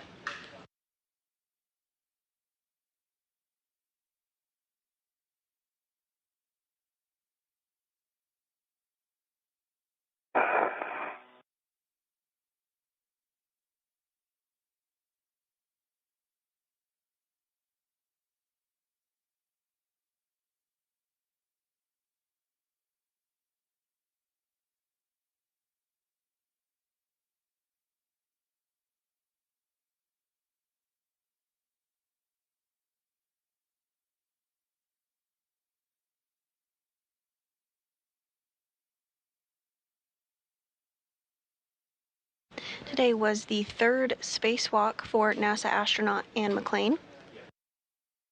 She now has a career total of 18 hours and 52 minutes of spacewalking time.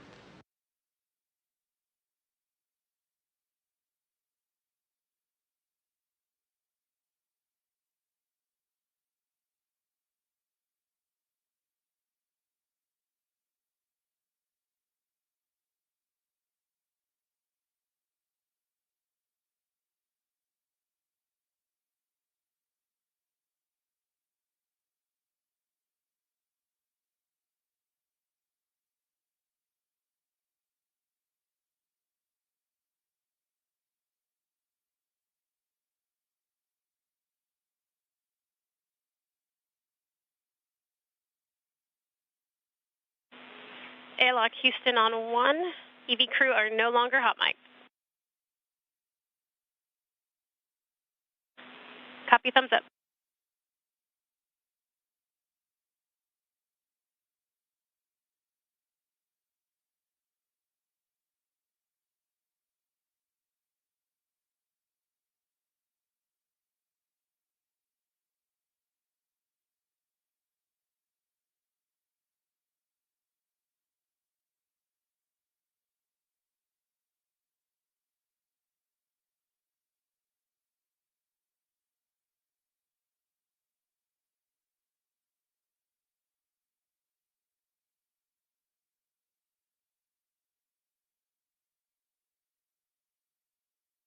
And next up, Johnny Kim is going to help NASA astronaut Nichole Ayers get back inside of the airlock.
and NASA astronaut Johnny Kim now working to get Nichole Ayers' safer, simplified aid for EVA rescue off of her spacesuit.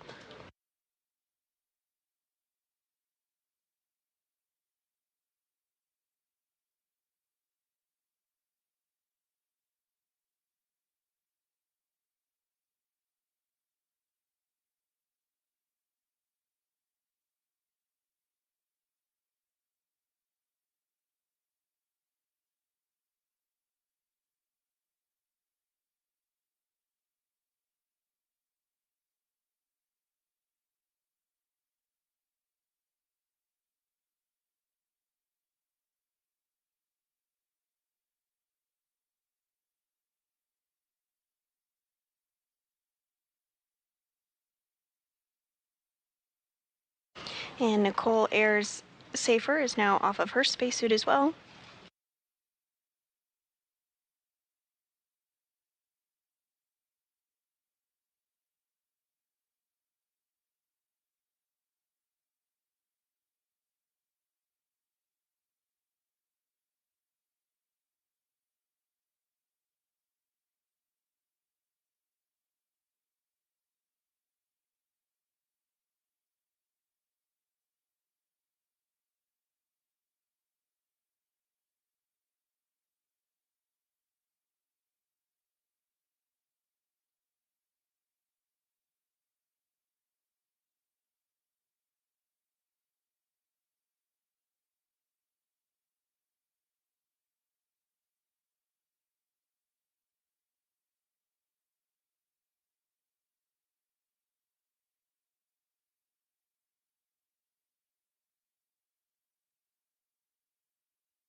Again, today's spacewalk was 5 hours and 44 minutes long and was the 275th spacewalk in support of space station maintenance, assembly, and upgrades.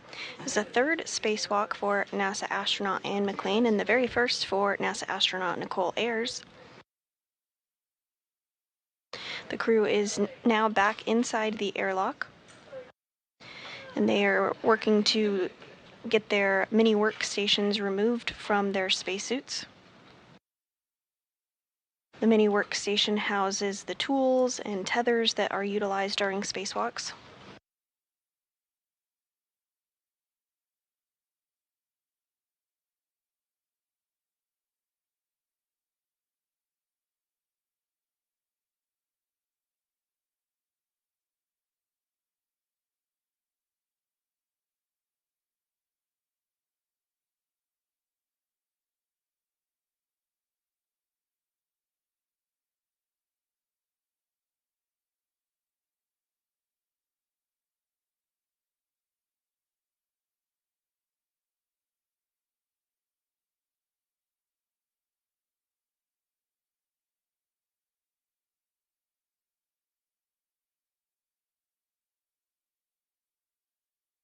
Station on set 1.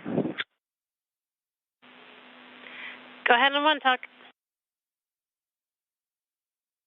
It's one day we are hearing a little bit louder noise from EV1, probably from EMU fan.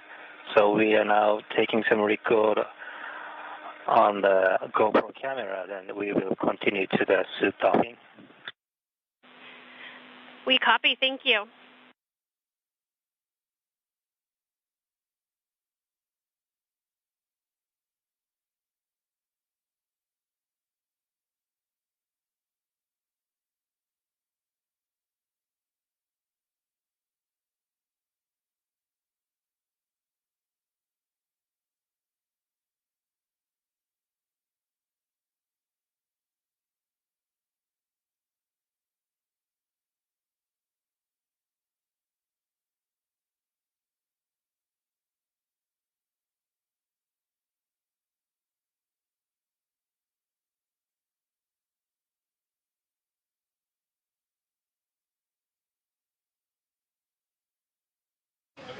And JAXA astronaut Takuya Onishi has removed the mini workstation from Nichole Ayers' spacesuit.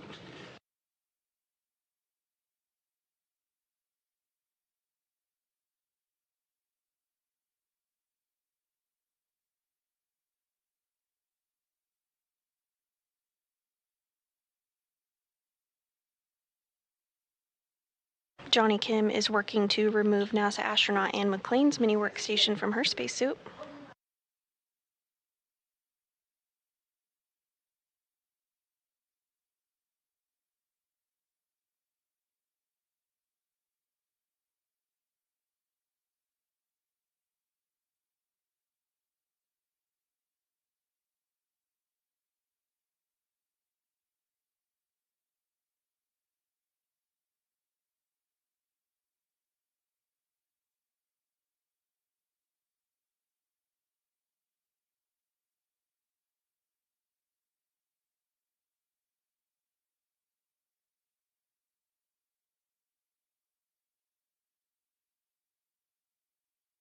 And Anne McClain's mini workstation has also been removed from her spacesuit.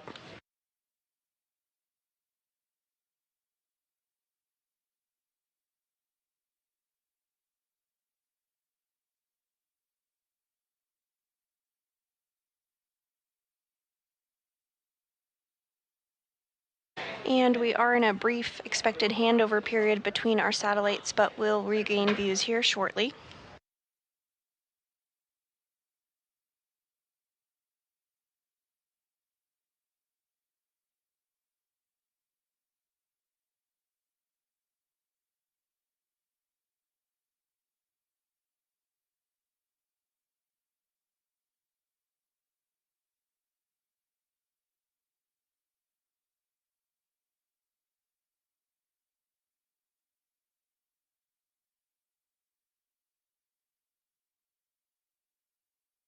You're looking at a live view of the flight control room here at the International Space Station Flight Control Room at the Johnson Space Center in Houston, Texas.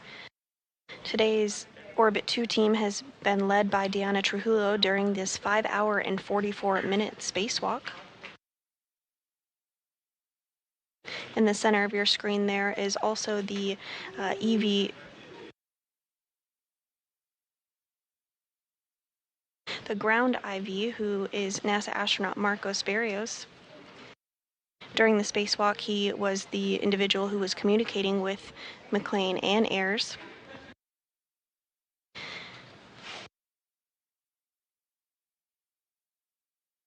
And back inside the International Space Station, continuing to step through procedures to take some imagery of the spacesuits following the 5-hour, 44-minute spacewalk.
JAXA astronaut Takuya Onishi on the left of your screen there is working with NASA astronaut Anne McClain and will soon be able to remove her helmet.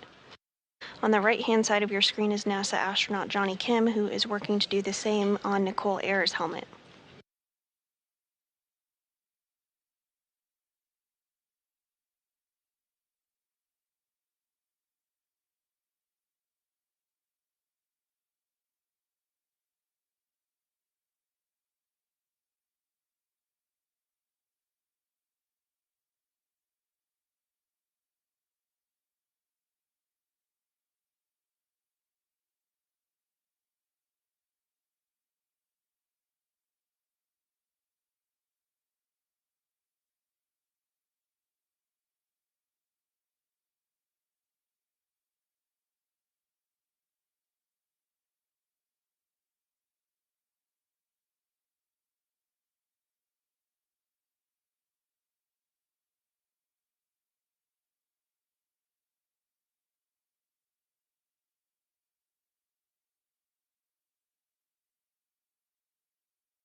Continuing to step through procedures on the International Space Station to remove the helmets and gloves of the spacewalkers today after their 5-hour and 44-minute spacewalk.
And NASA astronaut Johnny Kim working to remove the gloves from Nichole Ayers during her very first spacewalk today, lasting 5 hours, 44 minutes.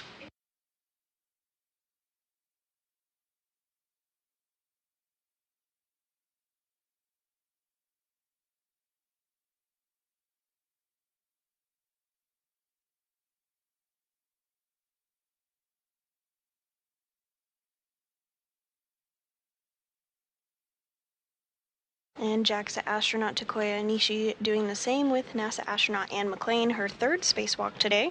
She now has a career total of 18 hours and 52 minutes of spacewalking time.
Both gloves off of Anne McClain. Johnny Kim now going to work to get the second glove off of NASA astronaut Nichole Ayers.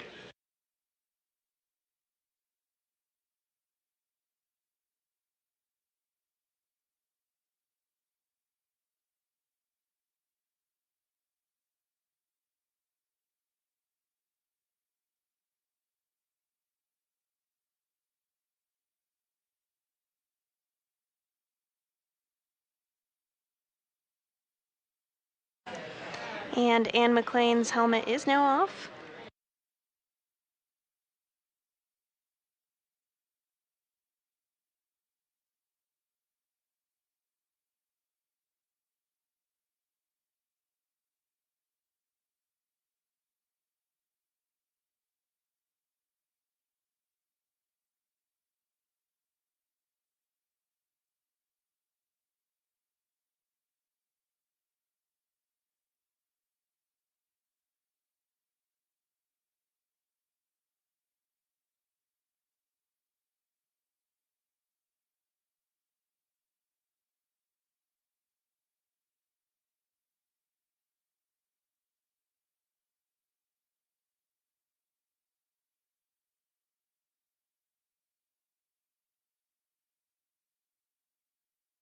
During today's Spacewalk, which was the 275th in support of space station maintenance, assembly, and upgrades, NASA astronaut McClain and Nichole Ayers worked to build a modification kit that will be used to install an ISS rollout solar array, or IROSA.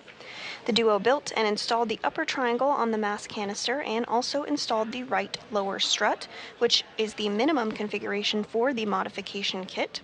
Following this, McClain and Ayers relocated a common communication for visiting vehicles antenna, ensuring redundancy for visiting spacecraft. The two then completed two get-ahead tasks, one to install a jumper cable to provide power from the P6 truss to the Russian segment of the space station, and another to remove bolts from a micrometeoroid cover. The duo then returned to the airlock and completed the repressurization process. With both spacewalkers now back safely inside the International Space Station with their helmets off, that will complete our coverage of today's 5-hour and 44-minute spacewalk. This is Mission Control Houston.